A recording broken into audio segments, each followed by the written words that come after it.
tym odcinku fundujemy Wam podróż pełną skrajności. Zaczynamy od najwyżej położonego noclegu w historii naszych wypraw. Pobudka z takim widokiem to absolutny przywilej. Ze szczytu zejdziemy jednak twardo na ziemię, prosto do Jarabińskiego Przełomu. Zobaczycie surowy wąwóz, który woda z chirurgiczną precyzją wycięła w litej skale, dając nam bezcenną geologiczną lekcję pokory. Danie główne to jednak Zamek Spiski. 4 hektary historii, inżynieryjny majstersztyk i mury, które od stuleci balansują na pękającej skale. A na finał?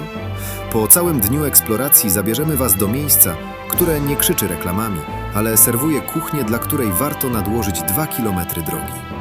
Zostańcie z nami, bo będzie intensywnie. Ruszamy!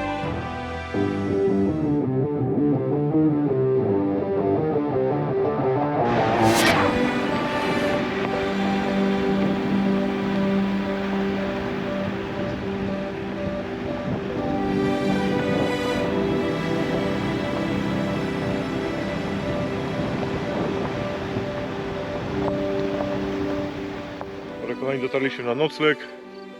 Miało być nad jeziorem, ale tam nie było szans, by się wbić. Nie przebilibyśmy się po prostu. No nie ma jeziora, ale jak cytuje klasyk, też jest pięknie. Obok jest przełom Jarabiny. Pójdziemy zobaczyć samego rana. Jesteśmy na wysokości prawie 700 metrów nad poziomem morza. Panorama 360 stopni. To jest cudnie. My jesteśmy tu na Jarabinie, a idziemy tutaj na Jarabińskie Tiesnawy.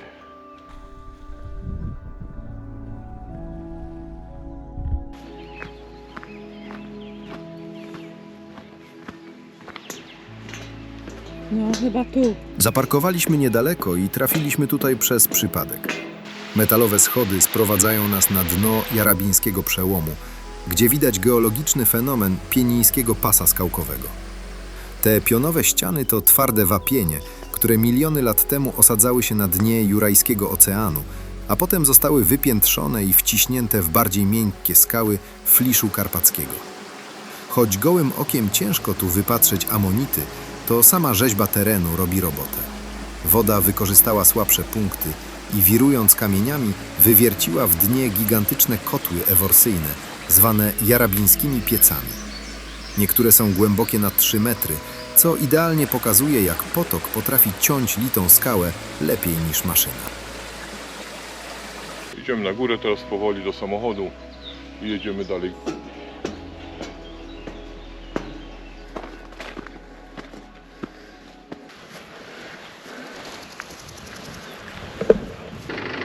Przełom żeśmy widzieli, a teraz jedziemy 50 km dalej na Zamek Spiski.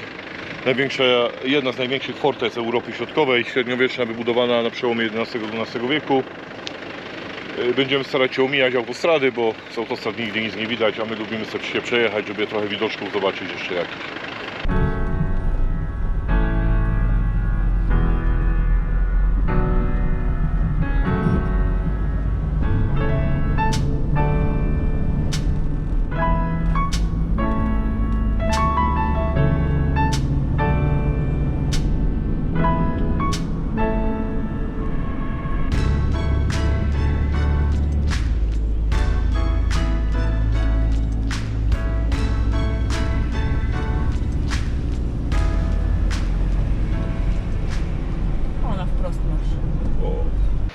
Zamek Spiski, parkingi są 2 pod zamkiem, to jak najwcześniej można przyjechać tam. Włosi sobie stoją kamperami jak bogaci na wakacjach, anteny satelitarne powyciągane, parkować się można na noc. I podchodzimy pod zameczek. Podejście pod to wzgórze już na samym początku otwiera tajemnicę tego miejsca na długo jeszcze przed tym, jak położono pierwszy kamień pod budowę tego zamku. W 2003 roku w masywie zamkowym, w tzw. ciemnej jaskini, archeolodzy odkryli szczelinę, która stała się grobowcem dla uciekiniera z czasów rzymskich. Znaleziono przy nim skórzaną sakiewkę z monetami z I i II wieku naszej ery. Mężczyzna, prawdopodobnie zamożny kupiec, schronił się tu przed zagrożeniem i już nigdy nie wyszedł, a jego majątek przetrwał nienaruszony blisko 2000 lat. To znalezisko potwierdza, że to trawertynowe wzniesienie pełniło funkcję naturalnej fortecy na długo przed powstaniem murów. My zmierzamy teraz wyżej, do właściwej twierdzy, która z powierzchnią ponad 4 hektarów stanowi jeden z największych kompleksów ruin w Europie Środkowej.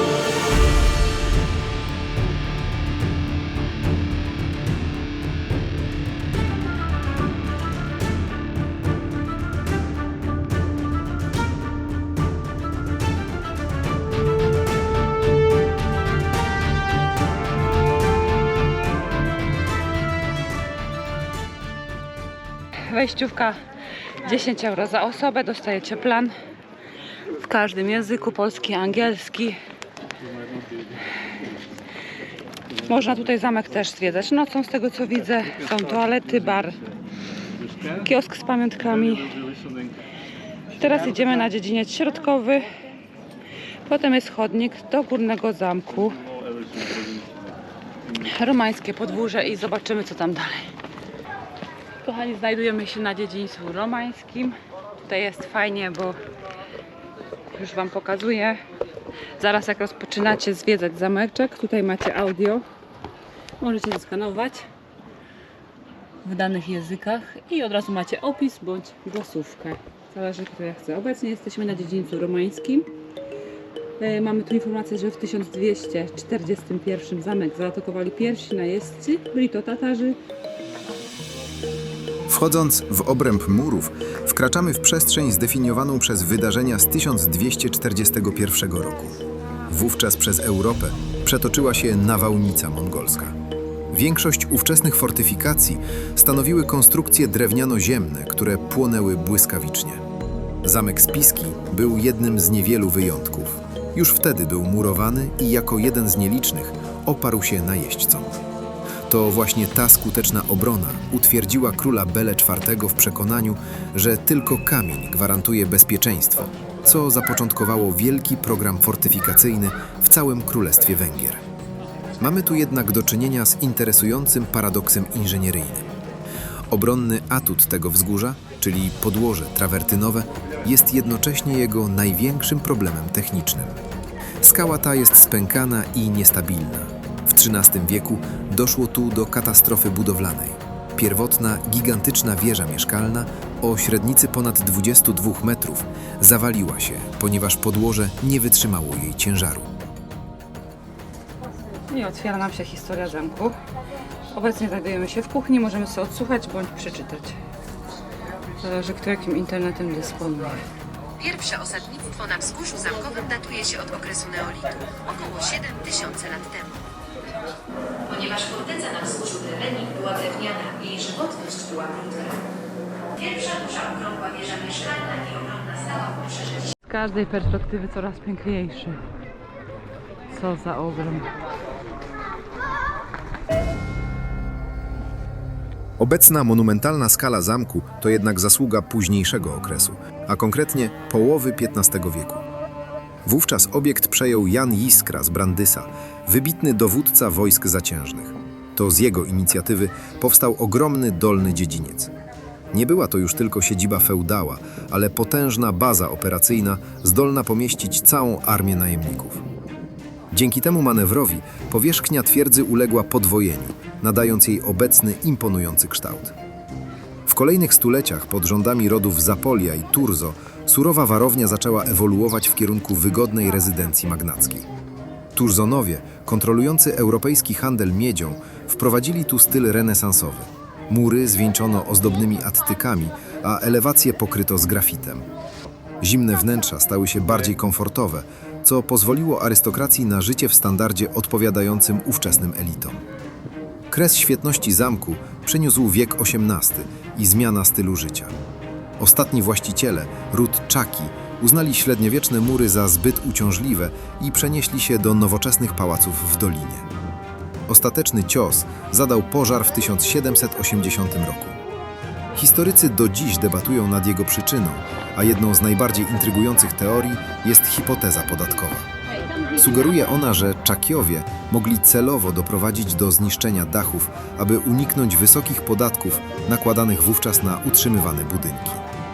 To, co dziś zwiedzamy, jest więc w dużej mierze efektem chłodnej kalkulacji ekonomicznej tamtych czasów.